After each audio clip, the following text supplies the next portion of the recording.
Oats, peas, beans, and barley grows. Oats, peas, beans, and barley grows. Can you and I or anyone know how oats, peas, beans, and barley grows? If you're kneading by hand, it's going to be about 20 minutes of kneading. You just pretend like you're mad at somebody and give it hell.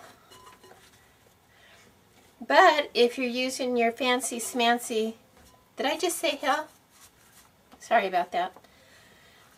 If you're using your fancy smancy mixer, I think mine's a KitchenAid, it only takes a couple minutes. 2 minutes on speed number 2 to do the same thing with your dough hook as what you're doing 20 minutes by hand.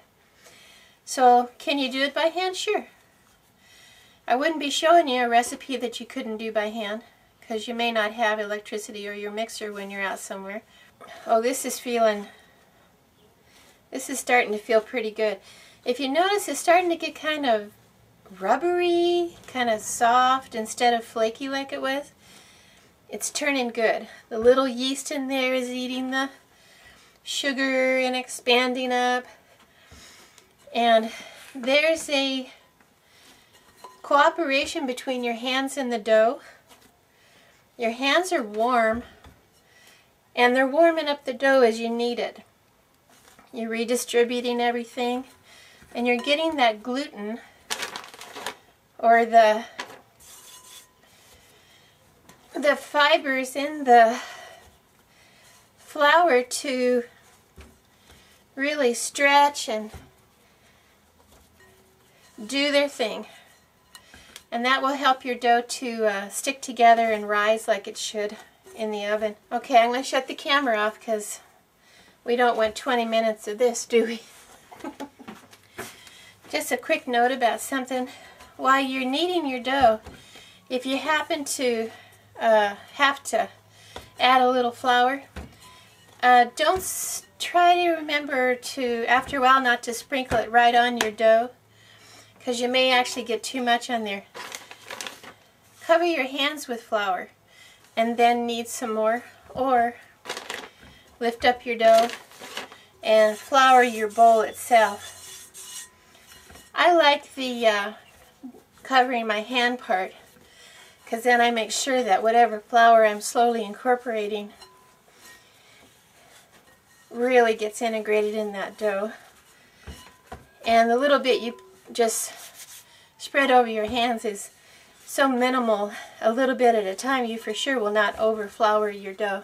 Alright, it's been about 20 minutes, and the dough isn't sticking to the sides of the pan or to my hands as much.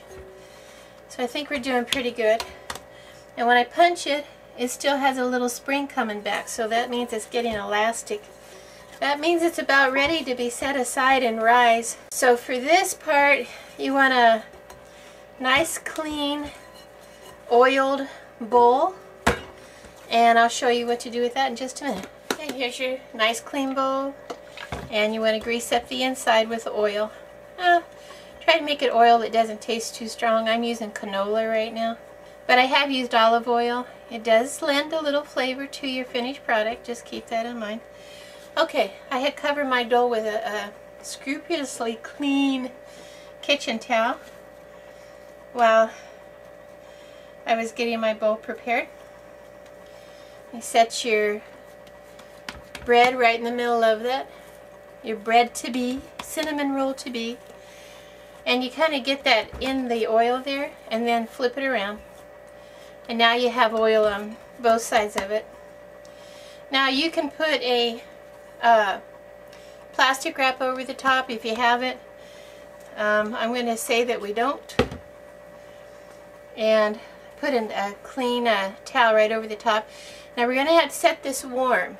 My warm spot right now this morning happens to be my microwave, because I warmed myself up some coffee and now the inside of the microwave is warm. So we're going to set that in the microwave to rise for 1 hour.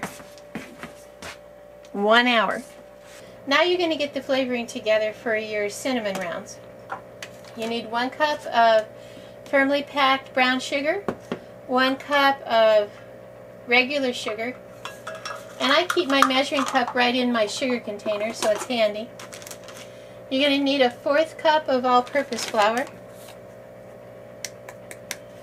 and 1½ teaspoons of cinnamon and 1/2 cup of walnuts or pecans. Now, I didn't have pecans that I wanted to give up for this project, so I'm using a mixed nut. I'm using a few almonds, some walnuts, and I have my favorite chopper here. Maybe put in some hazelnuts. I want kind of light flavors. I'm not going to put any peanuts or Brazil nuts in, anything like that. We're going to chop that up, add it to the mix, and mix all this together.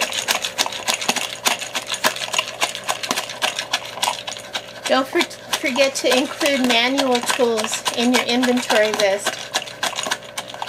So if you end up with no electricity, you'll still be able to do what you need to do. This is one of my favorite little choppers.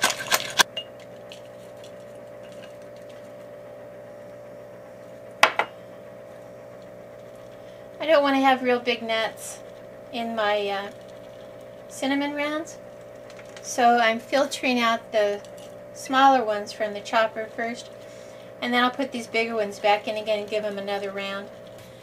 Now I've added my 1½ tablespoons of cinnamon to my mix, but I'm also going to add 1/2 tablespoon of the spice mix.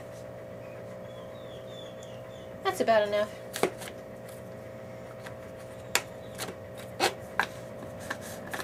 The spice mix is in that More Make-A-Mix book that I showed you on a couple series earlier.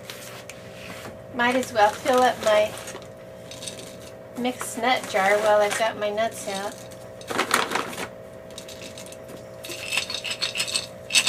This is a jar that I leave out for everyday use, and it's just filled with all kinds of mixed nuts. And I put duct tape over it and labeled it. So duct tape is to keep the sunlight out. You know that sunlight, good for some things, bad for others. And it's really bad for the oil and nuts, so I like to keep that nice and dark. Okay, now you put in 1/2 cup of the butter or margarine. Recipe calls to soften it, but I just feel like getting my hands squishy today, so I'm working it in by hand. The heat from my hand will warm up the butter anyway. Sort of takes me back to my childhood when I used to make mud pies out in the desert. I used to spend a lot of time in the desert, watching the animals and learning about the plants.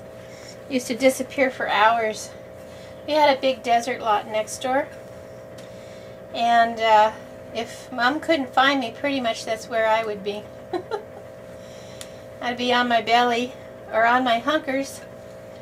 I don't know if you know what hunkers are, but it's when you crouch down, bent over, looking at the ground. Anyway, on my hunkers, watching a horny toad, we used to call them. I think the formal name is horn lizard.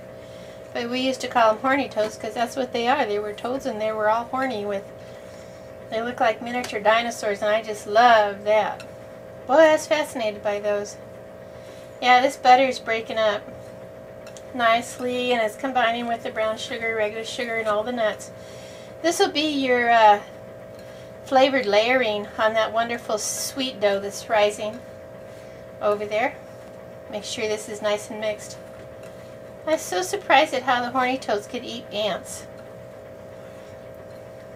And their persistence at getting done what they have to do. Those ants were crawling all over it and trying to bite it on its eyes, and it'd close its eyes when the ants would crawl over and try to bite it on its lip, and they'd just bloop, out that tongue would go and down those ants would go. I always admired that horny toad for that, being able to survive on just ants. I always respected them. Well, this is looking good.